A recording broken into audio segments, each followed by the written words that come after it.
It is always a delight to have Dr. Karishma Manzur on the New Hampshire Journal podcast. Welcome, Doctor. How are you today? Thank you so much, Michael. Good morning. I'm doing really well. And how are you? I'm doing great. I have this pain in my... No, I'm kidding. You're a doctor of what? Biochemistry and microbiology? Yes. If you were a protein, I would be able to help you.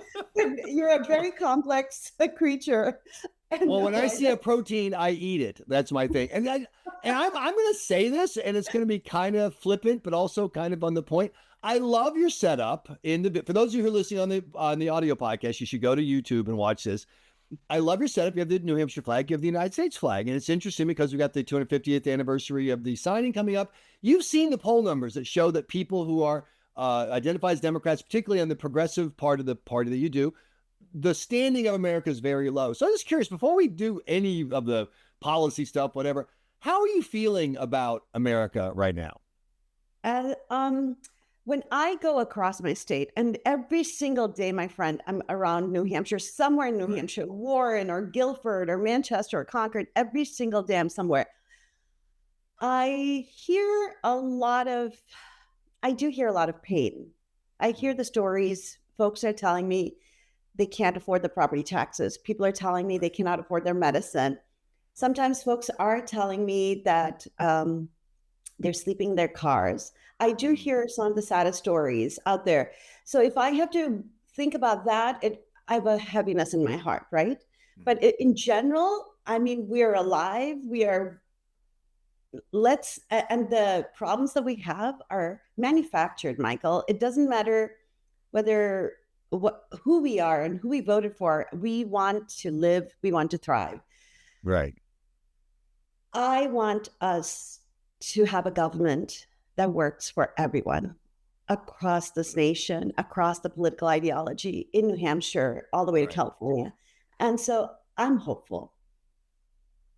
Excellent. Hopeful is a great answer. Now I want to ask you the question I always love asking people who come from academia who decide to do politics, which to me is just like, you're supposed to be sitting in the front of the class taking notes. What are you doing in the back of the class with dummies like me shooting spitballs and making obnoxious jokes about the teacher? Is there any part of your work as and literally studying proteins and science that is actually helping you as you try to connect with voters and run a political campaign? Or is this just slumming with the dummies like Michael Graham? No, first of all, no, don't say that. So as a scientist, we are very analytical. We just say, okay, here's a problem, whether it's a protein structure that we need to solve or the healthcare crisis that we need to solve. We say, okay, here's the problem. What are the causes of this problem? What are the root causes? So let's list those. Then let's look at solutions that will help mitigate these problems. Let's implement those solutions and then see if the problem has been solved. I have a very analytical mind. Everything I see around me, whether it's the housing crisis, the childcare crisis, the healthcare crisis, I say, well, okay, we have a problem. Let's acknowledge. Now let's say, why do we have a healthcare crisis? Why do we have a housing crisis?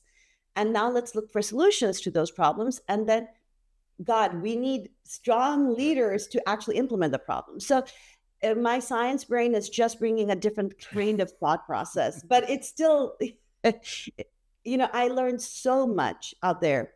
I'm not an expert on these issues. Like the other day, I talk a lot about, for example, universal childcare. We need childcare, right, Michael? Michael, do you have children? Oh yeah, they're older, so we've done that part. My youngest daughter just graduated with a degree in Mandarin from the University of Massachusetts, and she's like having a fascinating life. So I'm very, very excited about that. So my daughter is 20 and my son is 16. But I remember when we had our first child, my husband and I, we had to figure out, wait, I'm about to go to work. The amount of money we're going to spend in daycare, is it going to be worth it? Because my first job, I don't remember, it was like $50,000 or $55,000. And the take-home pay after taxes was a certain amount. And we're like, okay, we need to buy a second car because now I'm going to be driving. We need to pay for daycare.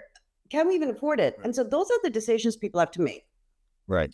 So when I'm talking about universal childcare, I talk about childcare, thinking about what I went through. But there were folks who were telling me, Karishma, it's good that you're talking about childcare, but you should also talk about summer care. And I said, yes, that's right. I remember the summers were terrible. Like, what do you do? Summer camps. Can I afford it? Where is it going to be? Who's going to drive the kid? What are we going to do? And I said, that's right. Summer care is something I forgot to talk about. So I am out there, not an expert. All I have is caring. I love helping people, and I want to help people. And so I go there, and folks are telling me, you have a great platform. You're talking about a lot of things, but talk about this and that. And I say, absolutely. This is a people's campaign, Michael. Well, let's stop We're there. all going to Washington together. You brought some policy stuff, so I want to turn on your analytical brain, and then we'll get to the politics, which, by the way, is the part that the New Hampshire Journal readers really love. They love the politics. Yes. We do policy, so we'll have our vegetables, then we'll have our dessert. Turn your analytical brain on healthcare. You just said you want to know, why do we have a problem, affording healthcare, and then what are the solutions? Why do you think we have a problem, and what's your proposed solution? So of the 33 developed nations in the world, 32 have universal health coverage for all their citizens.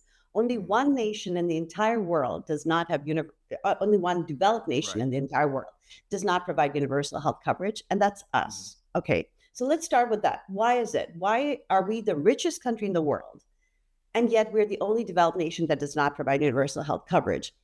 What's happening? Because the current system, we have so many ways we're providing healthcare: VA, Medicare, Medicaid, private health insurance. Millions of Americans are still not insured, or millions more are underinsured. So do we have a problem? Yes. Do we need universal health coverage? Yes. Why do we not have this problem? Why do we have this problem? Because big pharma does not want a universal health coverage, because big pharma wants to be able to charge as much as they want on drugs. Big hospitals does not want universal health coverage because they want to be able to charge a lot of money. Big insurance companies, the whole private insurance company is based on the fact that we do not have universal health coverage. If we had universal health coverage, those private insurance companies would not exist. So Wall Street does not want us to have universal health coverage. And that's the fact. It doesn't matter who you voted for in 2024, whether there's a DR and R after your name. That's just a fact. Wall Street does not want us to have universal health coverage. And they're paying basically a lot of lawmakers, Congress members. So let me try again. I understand the part you just scribbled. I'm asking about the actual policy of delivering healthcare. Yes. You think the solution is to have a single payer, government-run health system? It's not government-run. That's the other thing. It's not. It's a single-payer universal healthcare coverage. Yes, it is. Because the word government-run, people get scared. Oh my God, not government-run. No, we have. So, for example, how would it work? So people are receiving Medicare at the moment, right? Medicare is a great system. If you turn 65, you're eligible for Medicare, and then that's fantastic. That system is. Ask any American, is that a perfect system? No. But is that a system that we need to have? Yes. What we need is Medicare, we are going to just, not traditional Medicare, we're going to build on traditional Medicare, but add hearing, vision, dental, mental health care, OBGYN care, long-term care. We're going to make Medicare into a comprehensive healthcare plan and provide it to everyone. So it starts with the Medicare platform and moves into everyone: children, working families, adults, everything. But it will be a 5-year transition plan, because we have to slowly transition to this system. And then So let me ask the obvious question. So question one, obviously, Medicare is about to go broke, 2032, 2033, and that's going broke now. Before you add more services and more people, how are you going to pay for this? So these are absolutely fantastic questions, and this is how we can absolutely talk about it. So let me step back and say, wait, I'll ask you a different question, which I get a lot, is wouldn't that be very expensive? How can we afford it? Okay, so let's look at the current healthcare system. Again, like I said, we have VA, Medicare, Medicaid, private health insurance. If you put that all into one box, it's about a $5 trillion system, Michael, $5 trillion. It's a huge amount of money that we're spending. That's fine. However, millions of Americans are not covered, and thousands of Americans right here in New Hampshire are not covered. And the stories I hear, like folks who need to see their physician, can't afford it. People who get a stitch from because of an accident show up at the ER, and then they have thousands of dollars of bills to pay.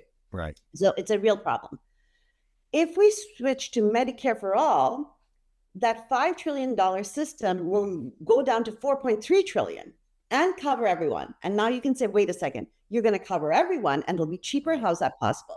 Because that $5 trillion system includes a lot of money going to Wall Street. Mm-hmm. That profit is not acceptable. It has a lot of money going to bureaucracy, all those billing agents and the billing systems. It's unnecessary. So you're going to go to one system.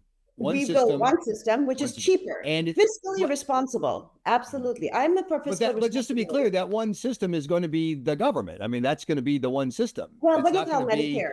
Medicare has its own, it's not whatever you want to call it, but it's built on the Medicare. I mean, if Medicare currently, if you call that a government-run system, then fine. I think pretty much everybody calls Medicare a government system. I don't think that's the question. The question people have is how you pay for it. So let me ask you this. Okay, wait. If you're going to have, Medicare for all, right now we have Medicare taxes that we pay. It is not $4.3 trillion in Medicare taxes. So you're saying we would have a tax increase, but we would not have the costs of providing private care. So I would, right now I pay a premium. Instead of paying a premium to a private, I would just pay it in taxes to contribute to this whole system. Yes. So just think about it this way. Right now, for example, so you have private health insurance? Yeah. Every single year, is the premium prices going up? Yeah, absolutely. That is so bad. On top of having private health insurance, do you pay copay when you go see a doctor or a specialist? Oh, sure, of course. I have like the lamest plan you can have. It's not bronze, or I think I have like aluminum foil was my plan, or gum wrapper. I think I have gum wrapper coverage. When your doctor prescribes a medicine and you go to pick it up from Walgreens, do you have a copay? Yeah. Okay. All of that is another bill on you, Sure. The copay is another cost. On top of having to pay premium, you're paying another cost for the picking up the medicine. You're paying another cost. That's actually, in that sense, a form of tax, because the system is making sure we think, the premium is okay, but sure, keep adding all of those things. Or, Michael, worse, you have health insurance, but you say, you know what? I don't want to see a specialist because that's $100 copay and I can't afford it. Now you've put your health in jeopardy. Right. So yes. So all these premiums, unacceptable levels of premium, unacceptable levels of copay for to see a doctor, all of that will be controlled. Sure. It will not be, it's going out of control. Sure. And just to give you an idea, I think we've become so used to this expensive system, we forget what an inexpensive system is. So for example, Germany has a universal health care. And again, I'm not trying to say that we are going to follow the German model, because we're going to have an American model. We're not having the Canadian model or the UK model or the German model. We are going to have an American Medicare for all model. Okay. But if I want to compare it to Germany, just for a second, because Germany has a fantastic healthcare system, top-notch doctors, top-notch hospitals, just like the United States. My son had an emergency. He has food allergies. We ran to the ER when we were visiting Germany. Mm-hmm. We got a bill. He also had a food allergy here. We went to the emergency room. We got a bill. Exactly the same type of treatment. Because we have health insurance, it paid for it. The German bill, it was in euro, but converted to the United States dollar, was $300. Okay? The US bill was $5,000. Same treatment, Michael. Same treatment. This is why people are just afraid to go see a doctor, afraid to go to the ER. And when they have to go to the ER because of an accident or really serious broken bones, what happens? They can't afford to pay back. Because if you make $15 an hour, or $20 an hour, or $30 an hour, you can't afford a $5,000 bill, or $10,000 or $20,000. Or think about it. That was just one visit. What if somebody has cancer or heart disease or other problems? Imagine what's happening. So right now, what you should be very concerned about is that 500,000 households declare bankruptcy every single year because of medical debt and because of dental debt. Okay, I don't know if your healthcare coverage provides dental health. Well, look, we've got so much to cover, and I Oh, love this. yeah, topic. I'm going to take it up. I'm going to get to the I key. like to I talk just want to about get to the healthcare, key but go for question. it. Like so I think where the divide is on the two views was when you described the premiums people pay and the copay, et cetera, as a form of tax. And of course, it's not a tax because the tax is for the government. And so whether I like or hate my health insurance, if I could ask a question, it'd be really cool. Yeah, sorry. So, polls show that overwhelmingly 75 to 80% of Americans say they are happy with their health insurance. They like their doctor. Really? That's what the polls show, that people individually like their care. Your system would say that I can't switch to another person. Every doctor I see is going to be either a contractor or an employee of the government. And that's the question people have is, can I, well, obviously they're going to be an employee. But I'm going to make a mental How do I, if I don't have private sector healthcare and private sector payments, how can I have a private sector doctor? Of course, if somebody wants to, right now, for example, my dental dentist has a private insurance. Private practice. They'll stay as a private practice. But there was only one client. The government's going to be the only vendor. We're going to simplify it into three systems: a provider, a patient, and a payer. That's it. Right. 3 triangles. No bureaucracy. It's just a simple thing. You want to go see your private, and by the way, there's no in-network, out-of-network, all that nonsense. Of course not. There's one network. That's my point. If everybody works for the government, they're all government employees. But you're not working for the government. That's a mischaracterization. Well, who's my other client besides the government? If it's a single payer, there's one. Patients are the client. Customer. No, that's the money. No. The patient is the way I get my revenue. That's all I am. I'm just a revenue point. If there's one guy writing a check, we're going to argue for the next 10 minutes, and you better give me 10 more minutes to argue. You take it away. Cut me off. Okay. Of course not. Okay, wait. Hold on, Michael. We have people going to private practice, right? Whether it's dental or primary care. Those kinds of private practices, and you might see my son walking around in the back. Sorry, ignore him. That's fine. Hey, how you doing? It's summertime, so he's home. Good for him. Okay, wait. Other people, hold on. I'm gonna. It's fine. It's fine. You might see people walking around. This is New Hampshire. Everybody's involved in politics. I may ask your son a question. I'm going to get him in. Should I go see the new Supergirl movie in the theaters? Because I really don't want to. Did that come out? I didn't know. Wait.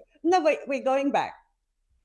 Right now, I like my dentist. I like that they have their own little dental clinic. I go see them, wonderful hygienist, wonderful dentist, etc. Talk to your dentist, talk to your private provider, ask them how much money they spend on just hiring billing specialists. Sure. They have to hire many people just to fight with insurance companies. I go see my physician. I have health insurance, and yet the physician cannot just send in the bill and get reimbursed. They have to fight with the health insurance company because they want to deny. Why? Sure. They deny because more money for the executives, for the CEOs, for Wall Street. That's a system, Michael, that is not working. Millions of Americans are uninsured. Millions of Americans are underinsured. And I'm going to tell you one really bad statistics, actually 2. One is we lose 50,000 Americans each year because of underinsurance or lack of insurance. Think about that. 50,000 Americans die each year because they cannot receive cancer treatment or they delayed cancer treatment. They cannot receive cardiovascular treatment. They have to delay it. Some people have a broken bone, but they cannot take care of it. They die because of sepsis, etc. 50,000 Americans die each year. Just tell me, is that acceptable? Just answer yes or no. Not acceptable, right? Well, I mean, you don't want it, but you have 330 million people who are trying to find Michael, the right health coverage price tag on human life. It's like, look, 40,000 people a year die from car accidents. That doesn't mean that you should park every car. Wait, Michael, if there are treatments, if there are diseases that we don't have treatment for and the person unfortunately dies, that's one thing. In the richest country in the world, a person who's an American has worked their life or is a child or whatever it is, that person needs a treatment. It exists, but they cannot afford it. That is not acceptable. I'm going to argue with you, and I'll never accept anything but, okay, then the Understood. second statistic I'm going to provide, Michael, is this. A poor American lives 10 to 15 years less than a rich American. 10 to 15 years less than a rich American. Right. Tell me if that's acceptable or not. Unacceptable. Well, listen, because the fact that those poor Americans are getting Medicaid right now and they have guaranteed health insurance. Some of them, not everyone does. Not every single person. Yes, they do. If you're poor in America, by definition, you get Medicaid because we have a federal Medicaid. We have Medicaid. That's what exists. Look, we could spend the whole hour just on this. There's a Medicaid, and then we're going to get to other stuff. Medicaid has a cutoff after a certain for the not poor. You can be poor, and like the definition of poor is so low. You have to be like desperately poor. Poverty, I mean, I've tried to survive on minimum wage, my friend. Trust me, poverty means you may not qualify for Medicaid, but there's one can of soup in your cupboard. Trust me, I know what poverty is. Go for it. I'm not disputing that at all. And look, we got more stuff. I want to ask you about more stuff. Okay, go. Like I said, well, look, I mean, come on, healthcare. Literally, you could spend weeks talking about healthcare. It's so complicated. So I think you've done a really good job. I think you've done a really good job letting people see how you think about it, which is the key. I want to ask you about one other topic, because every person running for office right now, the first word out of their mouth is affordability. And I think this is a question about the process, not about individual candidate. I just don't understand, as a guy who's a political junkie, what Congress can do widely about affordability, other than you can give people more money to help them pay for their stuff. But is there anything else significantly that you can do if you're elected to the U.S. Senate about affordability, other than wealth transfers, saying this guy, I'm going to take his money and give it to you and you can buy stuff with it? So universal health coverage would be a huge part of affordability, because so much money goes out of our pockets. So that would help people. The other is the minimum wage has been stuck at $7.25 an hour since 2009. That is unacceptable. Why is that unacceptable? Have you ever worked minimum wage job? Oh, I work sub-minimum wage. Are you kidding me? I'm from South Carolina. I've worked horrifying agriculture. But since nobody works with minimum wage other than a handful of kids and part-timers, since the percentage of people who work for minimum wage is so small, it's less than 3% of the population. 3% of people in New Hampshire make minimum wage. And by the way, we don't have a state minimum wage. So we default to the federal minimum wage of $7.25. But we have a minimum average wage right now that's, I think the last time I checked, it was $20 an hour. And even that, do you try to survive on minimum? Try to survive on $20. You said your children are not at home. I don't know who else is dependent on you. If there's a spouse or an elderly parent, you have to have a house. You have to have food. You have to have a car. You have to have health insurance. But try to work $20 an hour for 40 hours a week and tell me if that's affordable. That is not. But what if somebody's work is only worth $10 an hour? Oh, I hate that.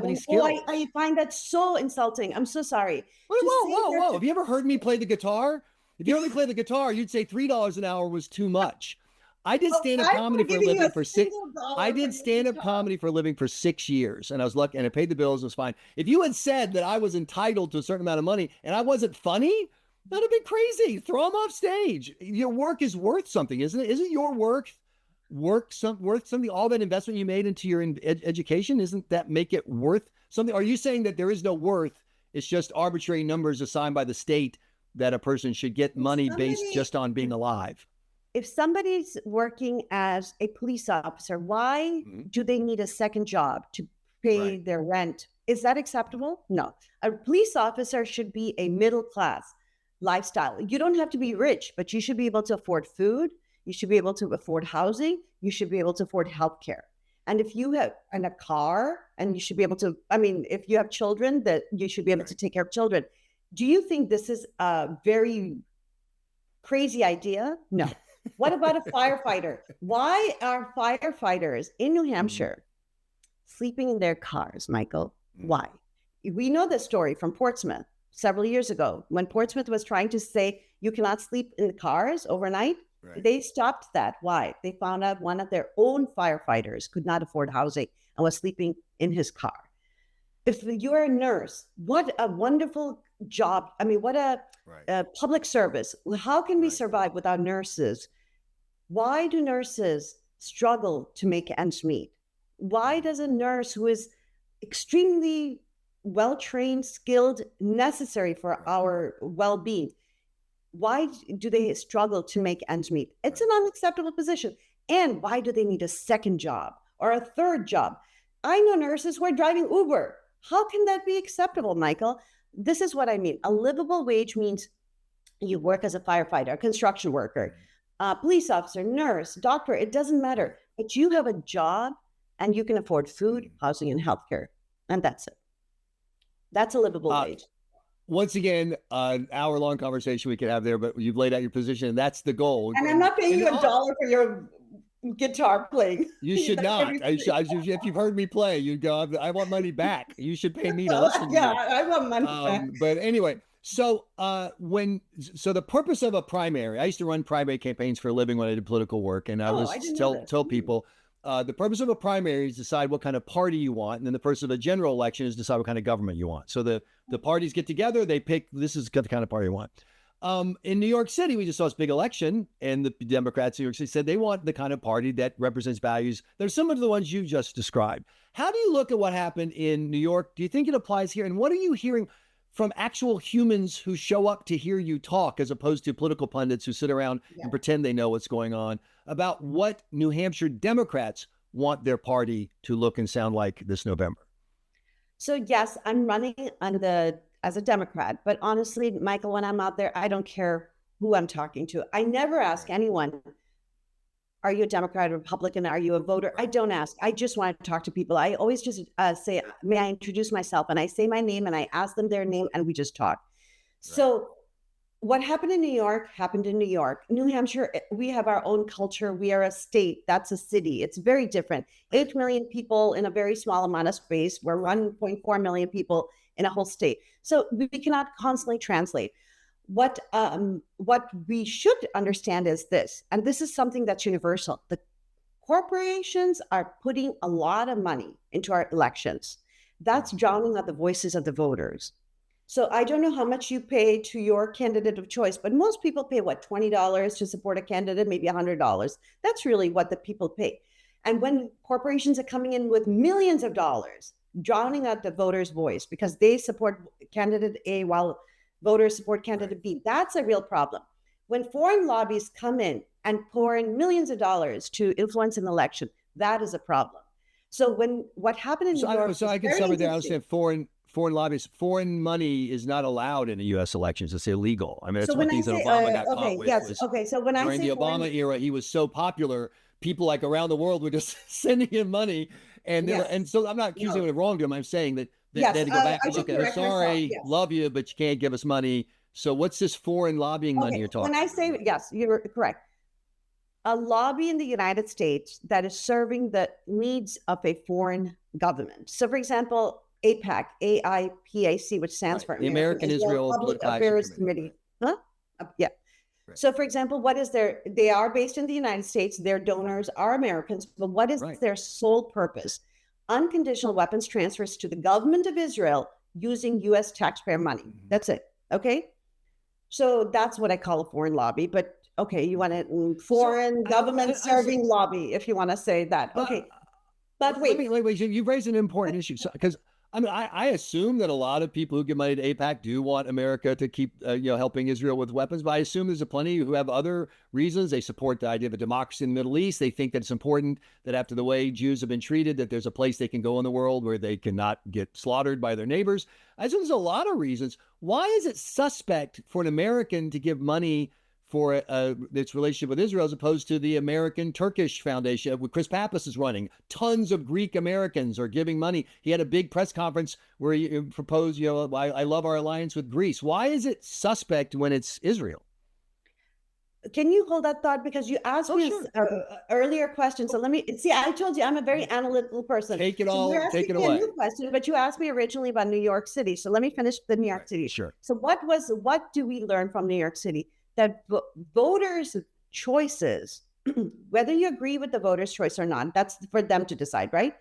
New York City decided on who, or the boroughs of Brooklyn and Manhattan decided who they wanted to elect. That's fine.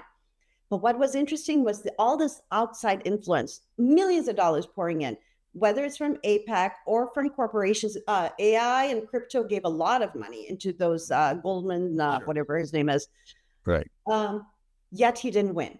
That is really interesting. And that is something we need to understand here in New Hampshire. So I'm running in the U.S. Senate race as a Democrat. My primary opponent is Chris Pappas. And on the other side, it's John Sununu and Scott Brown are the two leading candidates in the Republican side. All right. Of the four of us, I'm the only one who doesn't take a single dollar from PACs. All the other three do. I'm the only one who is not taking money either directly or indirectly from corporate PACs, because some of them take directly from corporate PACs, some of them take indirectly from corporate PACs. So Chris Pappas might say, I don't take money from corporate PACs, but look at this leadership PAC, this Chuck Schumer's leadership PAC. They take money and then they give it to him. So it's a money laundering scheme. Same thing on the Republican side. Absolutely. My job is to represent the people of New Hampshire in the United States Senate, not corporations, not foreign lobbies, not AI, not crypto, not big oil, not big tech. This is what the people of New Hampshire want.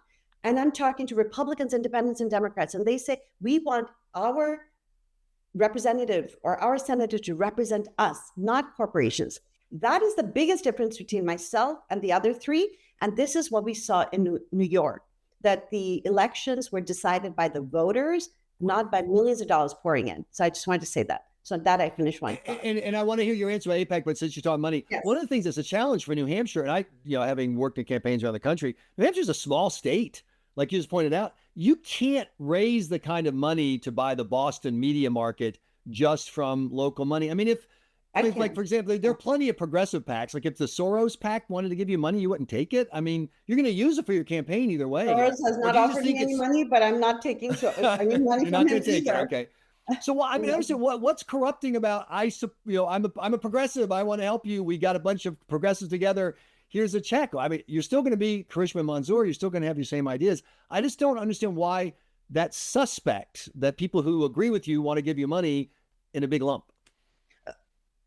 Are you talking about PACs, corporate PACs? Yeah. Like you said, there are progressive PACs out there. There's the whole Arabella network. It has all these spinoffs now that are, quote, dark money. But everyone knows they support left-wing candidates, just like there's Republicans who support right-wing candidates. I mean, you sound like I don't believe there's anyone who can write you a check that's going to cause you to go, now that you mention it, I am a free market capitalist. I mean, you are who you are. You're not going to change. Why is it disturbing that a PAC would give you money when it's the, Sunshine is one of the big left-wing groups? Why not take their money and use it to get your message out? So PACs is one thing. Corporate PACs is a different entity. Corporate PACs are really bad because then you're talking about a specific industry that's trying to make sure you are going to be voting for them, right? Super PACs is another type of PAC. Basically, you have no idea where the money is coming from. That's those sources of dark money. Because you want to know whether you support me or Pappas or Sununu or Brown. As a New Hampshire voter, you want to know where are you getting the money from to buy the Boston media market or to flood your mailboxes with mailers or to flood the state with yard signs. Don't you want to know where that money is coming from? I think you should. Sometimes when you're taking money from corporate PACs, folks should realize that means there's a reason why PACs are supporting the candidates, because if they win and they go to Congress, they're going to pay back with a vote, with legislation, with regulation. That's wrong. Your job is to represent the people. You be a servant of the people, a public servant, not a servant of the corporations, not a servant of super PACs, not a servant of corporate PACs. Right. So when I'm going around, I hear this from everyone, Michael, even Republicans, even independents, even Democrats. Karishma, I like the fact that you don't take money from corporate PACs, that you don't take money from AIPAC or DMFI or foreign lobbies, that you are just taking that $20 from someone else's Social Security, $5 from a college student. That's important, Michael. So yes, you're right. I cannot buy ads in the Boston media market. You will not see my ads on TV, guys. Right. For sure you will not. I don't have millions of dollars. I've raised maybe $160,000. Chris Pappas has $16 million. He can have 100 million more. So Nuno has raised several million. He can fund his own campaign. He has like $40 million. Brown can do unlimited amounts of fundraising. But what is attached to that money? Don't look at that money as a, wow, people really like this candidate A, B, or C. No, sure. Candidate A, B, and C are going to be beholden to their donors. When they get to DC, they're going to help those donors get their money's worth, not serve the people. And I'm going to serve the people. So back to the question about why, when there are PACs that are Latino PACs that support U.S. having certain kinds of relationships with Central America and South America, there are groups that want America to have a pro-NATO, view, blah, blah, blah. Why is it uniquely suspect? Why do you feel the need to call out the Americans who want America to have a strong, close relationship with Israel? So some of these other PACs, and I cannot answer for every single one of them, but the ones who are working for foreign governments, they are registered in the United States under FARA, F-A-R-A, Foreign Agents Registration Act. So it's very clear where the money is coming from and what is the purpose of these PACs, okay? And so that's how it's reported. AIPAC is one of the biggest foreign lobbies or working for a foreign government that is not registered under FARA. That is a huge problem because if you're because it's all Americans. It's all Americans. It's Americans donating money to American candidates. But what is the American-Israeli PAC? It's not the Israel. Michael, if AIPAC was raising money to help the people of New Hampshire, you don't have to register under FARA. If AIPAC was raising money to provide healthcare coverage for Americans, you do not have to register under FARA. AIPAC is raising money to buy our candidates, our lawmakers from both parties. And their job is to approve billions of dollars of weapons transferred using our money to a foreign government. That is a foreign agent. Therefore, they should register under FARA. Okay. Should we be concerned? Absolutely. Billions of our tax dollars are going away every single year to serve the needs of a foreign government. And that foreign government is not a very nice government either. They're committing genocide. They're attacking their neighbors all the time. Benjamin Netanyahu is a really bad guy. He's a war criminal. He should be prosecuted. And yet, once again, I don't want to. Dollars is helping a war criminal. Another hour long topic. I just want to ask you to define one thing. You throw me off this. First of all, when you say Israel's attacking their neighbors, that's laughably ridiculous. If the neighbors stopped shooting, there'd be no shooting. So it's as soon as the Arabs stop shooting, the war ends. But the Arabs won't stop shooting, so that's how you have a war. But you said they're committing genocide. What's your definition of genocide? What do you mean when you say that? So the official definition is that you are destroying a group of people by ethnicity or by religion or whatever it is. You're targeting a group of people not for self-defense, but you're actually targeting them to wipe them out. So at the moment, what we're seeing both in the West Bank and East Jerusalem, as well as Gaza, is a group of people called the Palestinians. So they have common heritage. And the Israeli government would like them to be gone. They want them gone from Gaza. They want them gone from the West Bank. They want them gone from East Jerusalem. In order to get rid of them, they're either killing them, they're starving them, they're forcing them out. They just want them to disappear. So these group of indigenous people called the Palestinians or whatever you want to call them, but that's the general way we refer to people from Gaza, West Bank, and East Jerusalem are being targeted. And this is not, the Ben Gvir, Smotrich, Yoav Gallant, who used to be the Minister of Defense a couple of years ago, Benjamin Netanyahu have been very clear over and over again. They want all that land to be freed of the Palestinians. So they want the Palestinians to be starved to death, to kill to death, or whatever they want. That is specifically targeting destruction of a life because they want to hurt them. So how much has the genocide reduced the population of Palestinians in Gaza since the war began?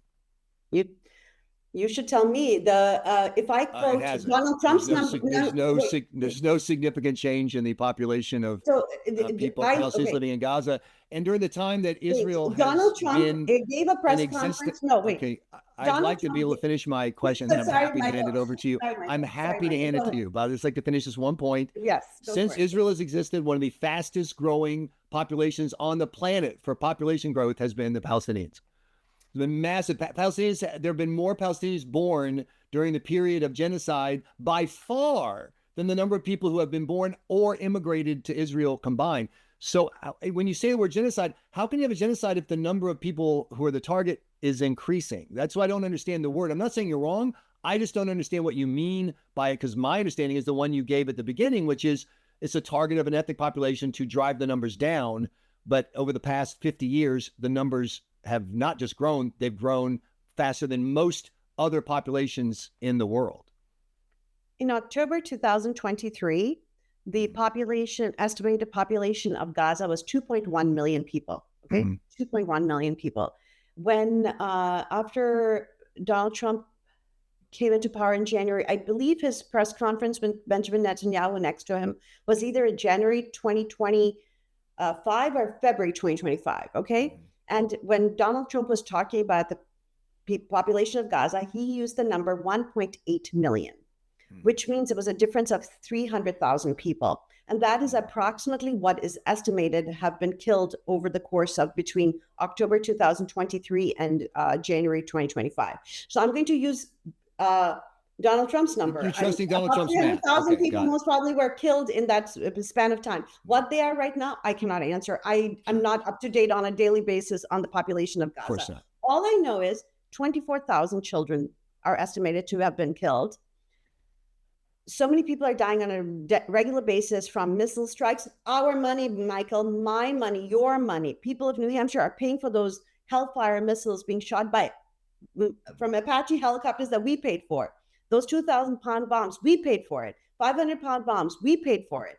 That is American taxpayers' hard-earned money. Instead of going to the hospitals here in New Hampshire, right, fixing up our roads and bridges, we're buying Hellfire missiles, we're buying Apache helicopters, we're buying bombs and sending it over to Israel so that they can drop it on population in West Bank and Gaza. I don't understand. People in New Hampshire, I have never heard of anyone in New Hampshire say, I want to kill the people of West Bank and East Jerusalem and Gaza because I want my hard-earned money to go kill them. And so as far as the people of New Hampshire is concerned, we want our tax dollars to stay here and help improve our lives and not destroy lives thousands of miles away. Not to pat us on the back, but there's been more policy discussion in this podcast that I think I've heard like on the campaign trail, like the whole campaign. So thank you for actually talking about policies. And we have to cut it short. Policies. So when exactly, well, we have to cut it all short because like it's not like we're talking about small. How do we fix the light bulb? I mean, this is world peace, healthcare. These are big topics. We cannot fit them all into a podcast. But I want to give you the key. This is the key question. Because back to what primaries are about. Why are you the right Democrat to represent the New Hampshire Democratic Party this November, as opposed to your number one, opponent in the primary, Chris Pappas? I'm not just the right Democrat. I'm the right person to be the U.S. Senator from New Hampshire. Either party. I'm the people's candidate. I do not take any single money from corporate PACs, super PACs, foreign lobbies. I'm representing the people of New Hampshire. I actually have ideas about how to give us livable wages, affordable housing, universal childcare, healthcare for all. Those are real problems. And we need a foreign policy based on national interest and national security, and not what a foreign government wants or a war profiteers want right here in the United States Senate. One thing for sure, people in New Hampshire can be absolutely sure about is that when I go to DC, I'm going to represent the people of New Hampshire, not any other billionaire that's funding me, because no billionaire is funding me, unlike Pappas, Sununu, and Brown. So that is why I'm the right person to go there. And I'm also very smart, very caring, and I'm a fighter. So those are good reasons also. And you're a great conversationalist, which is what I love the best of all. So how can people who want to help you find you and send you money? please go to my website, karishmaforsenate.com. I don't know if you'll be able to put that in the link. Otherwise, I'll just spell it. Of course, absolutely. Will be in the link. Learn about me. It doesn't matter if you're a Republican, independent, you're not registered to vote. It doesn't matter. If you're someone in New Hampshire, I want you to please learn about me. Go to my website, check our priorities. You'll see I'm very clear where I stand on domestic policies, foreign policy, anything that will impact our lives. And then you can donate. There's a donation button. There's a volunteer button. Sure. But most importantly, write to me. You can absolutely write to me through info@, and I actually answer it. Okay, I'm a little behind.